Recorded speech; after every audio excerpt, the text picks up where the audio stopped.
hay muy poca información, ¿no?, al respecto. De hecho, a los emprendedores se les llama como locos, como atrevidos, como inconscientes, cuando realmente el mundo se rige por estos líderes, ¿no? ¿Cómo se desarrolló esa actividad de carnicería y si el deseo de tu padre de que tus hermanos y tus hermanas trabajaran se fue cumpliendo?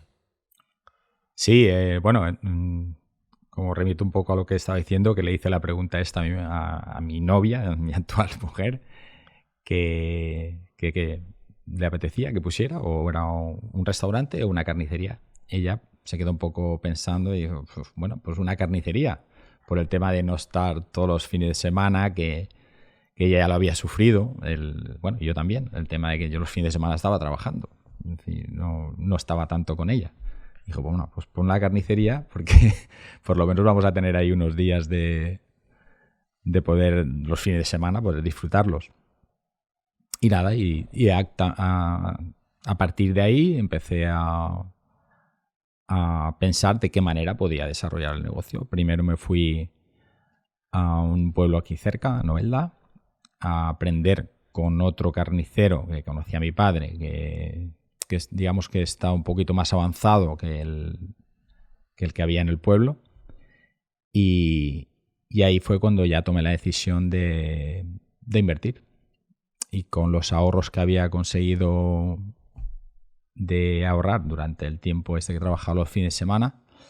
Y bueno, es un dato curioso, es que yo en la mili, toda la gente decía que se gastaba mucho dinero. Yo en la mili dupliqué el capital que tenía ahorrado. ¿Y eso? Cuéntanos. Bueno, pues en la mili yo lo que iba ahorrando de lo que había ahorrado, yo lo que hacía también es incrementarlo, pues, no sé, pues comprando guardias a otras personas, es decir, para que me dieran ahí.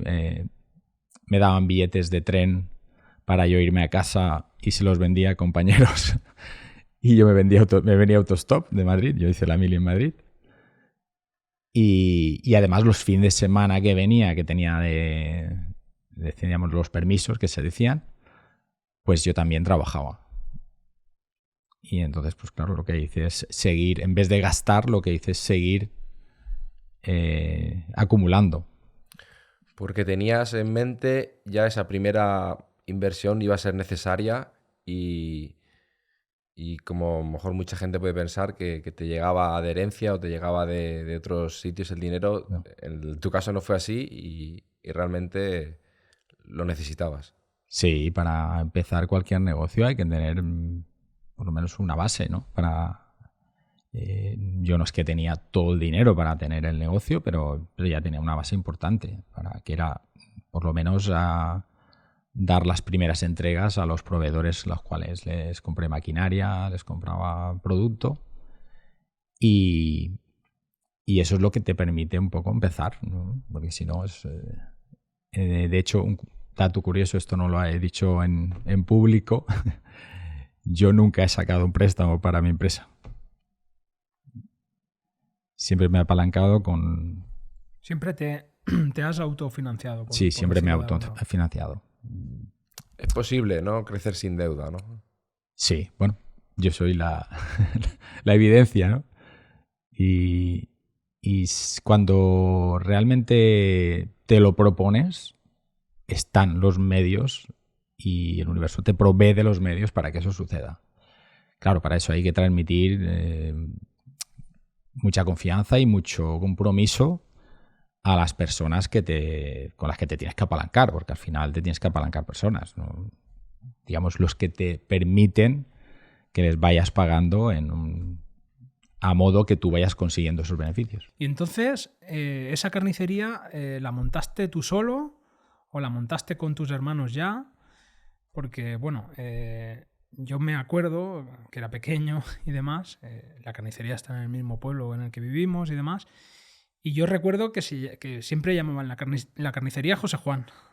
Sí. Entonces, ¿la montaste con tus hermanos, tú solo? O luego... Sí, mi intención fue, de hecho, mi hermano Carlos estuvo conmigo también en los inicios con este hombre que quería traspasarme la carnicería, que quería, cuando estuve yo aprendiendo. Y lo que pasa es que él lo dejó porque pensaba que no era algo que en principio le agradara, ¿no? Pero sí que cuando yo inicié lo conté con él porque él también ya tenía unos ahorros, porque yo ya les había dicho a ellos que mi intención era ser empresario, que un día podían... Entonces, pues ellos también empezaron a ahorrar a su forma, ¿no? Y con el primero que conté fue con mi hermano Carlos, que él también tenía unos pequeños ahorros, y entonces ahí los invirtió en el negocio. Él estaba trabajando en una fábrica de calzado y lo que hacía es que me ayudaba los fines de semana, cuando terminaba, o por las noches, o a mediodía, para iniciar el negocio, ¿no? Y es mi primer socio. De ahí ya, conforme fue creciendo la empresa, como en la primera carnicería no podíamos estar todos, pues ya encontramos la forma de ir involucrándolos y era pues montando otros negocios.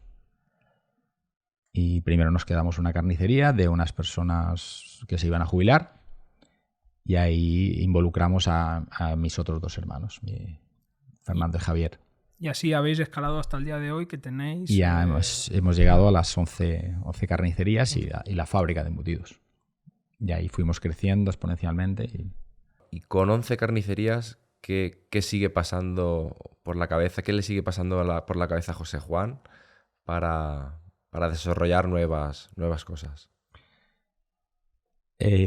Bueno, durante este crecimiento, lo que a mí me pasó es que cogí demasiada responsabilidad. Al ser el mayor de 8 hermanos y, digamos, de alguna manera a mí me educaron como ejemplo para los demás, ¿no? Y yo fui acumulando demasiada responsabilidad. ¿Cómo es acumular responsabilidad? Pues es yo querer adjudicarme todos los problemas que iban ocurriendo en el negocio, ¿no? Pues el tema de despidos, de relaciones o malas relaciones con clientes o con proveedores. Pues digamos que todos los marrones que iban surgiendo, pues yo decía, no te preocupes, eso me encargo yo. Y esa falta de delegación me llegó pues a enfermar. Empecé pues con muchos dolores de espalda, con dolores de estómago, acumulando cada vez más ansiedad, estrés, porque cada vez conforme vas creciendo, el equipo va creciendo, pues los problemas son mayores. Y si yo no los delegaba, aunque ellos estaban preparados, pero yo con mi responsabilidad no los delegaba, entonces esto todo derivó a un ataque de ansiedad, el cual yo pensaba que me moría, que ya se había acabado mi vida. Yo en principio no pensé que era un ataque de ansiedad, era como un infarto, como que me había dado un infarto. Y eso fue un clic en mi vida, ¿no? Cuando, detecté después, me diagnosticaron que realmente era un ataque de ansiedad, pues estuve un tiempo muy mal y ahí empecé a buscar, a hacerme preguntas y a buscar respuestas. Era por qué si me estaba yendo bien, supuestamente, por qué si tenía una familia bien, porque me había llegado esto a mí, ¿no? Si yo, además, he sido una persona que me he cuidado, que no he fumado, que no bebo. Vicios así adictivos no he tenido. Entonces no me explicaba, es decir, ¿por qué me está ocurriendo esto a mí? Y cuando yo creo que estoy dando todo de mí. Y claro, inevitablemente cuando te haces preguntas, pues te vienen respuestas. Y hablando con un compañero proveedor que ya había hablado con él sobre el tema de que a mí me gustaría asesorar a otras personas, que siempre he tenido con esa motivación de ayudar a otros.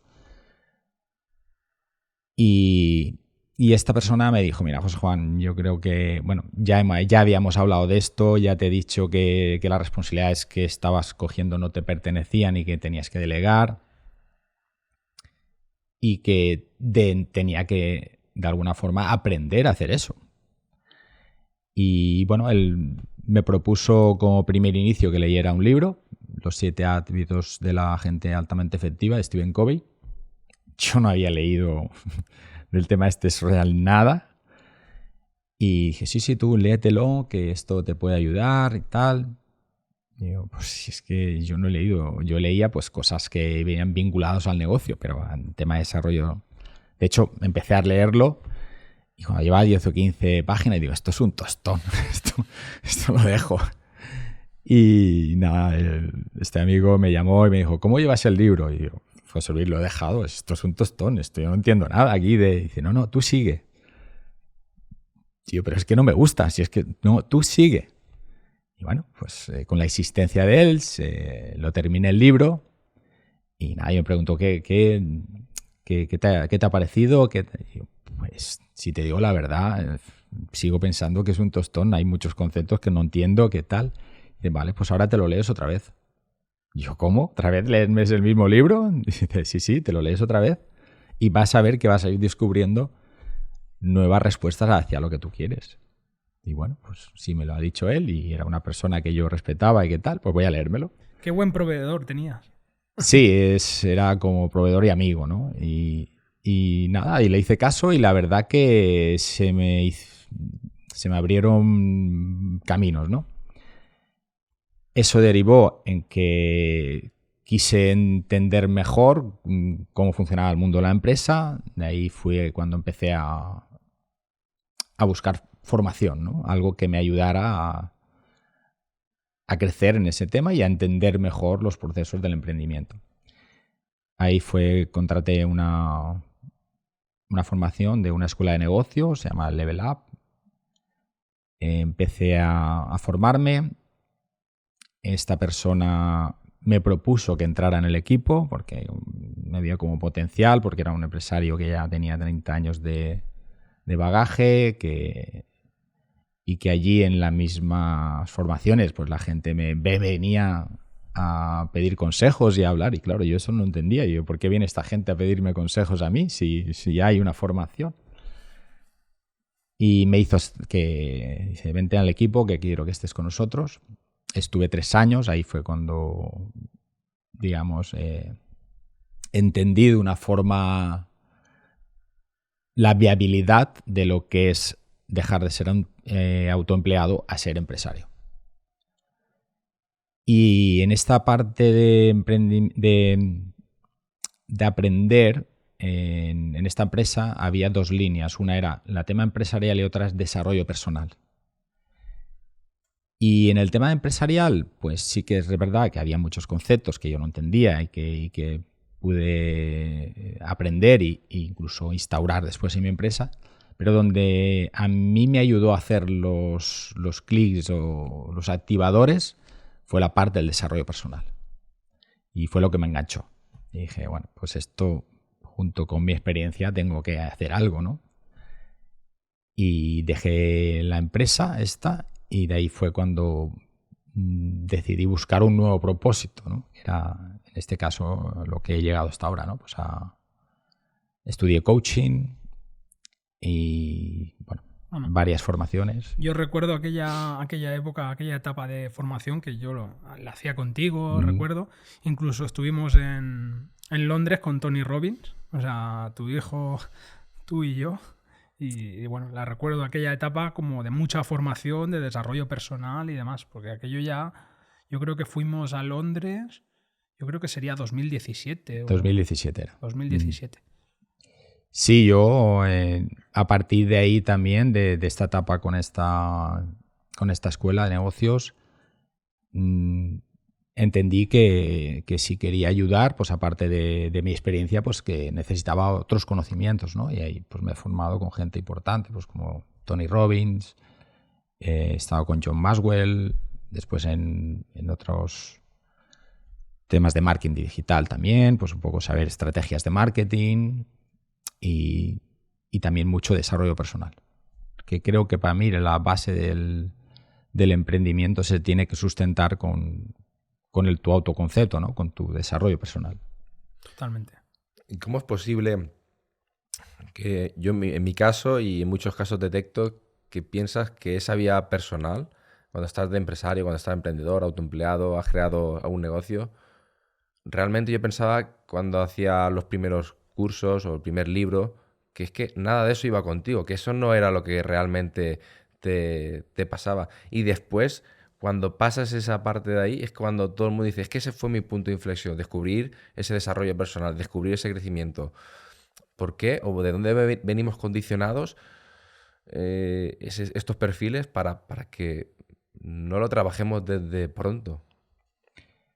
Sí, venimos condicionados por creencias. Es decir, nosotros tenemos unos patrones adquiridos que como referentes tenemos siempre a nuestros padres y de ahí cogemos muchas creencias. Pues bueno, hay personas que no emprenden aún teniendo esas capacidades porque sus padres les han dicho que estudia una carrera, que ese es un futuro arte funcionario, que es un futuro más seguro. Otros que trabaja para otros, búscate un sitio que te paguen bien y que, bueno, más o menos esté acorde con lo que te gusta.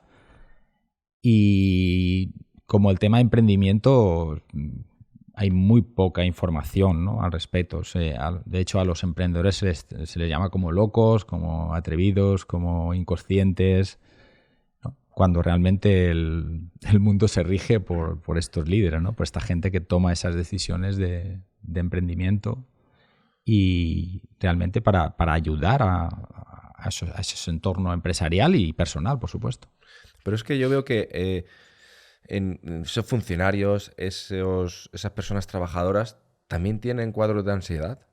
Y realmente, o sea, tú descubriste al tener que formarte por la parte empresarial, descubre lo otro, pero es que esta gente tiene que pasar también por la parte personal. Si no quiere, o sea, aunque no quiera formarse por la empresarial, pero por la personal tiene que pasar porque su cuerpo ya se lo está diciendo.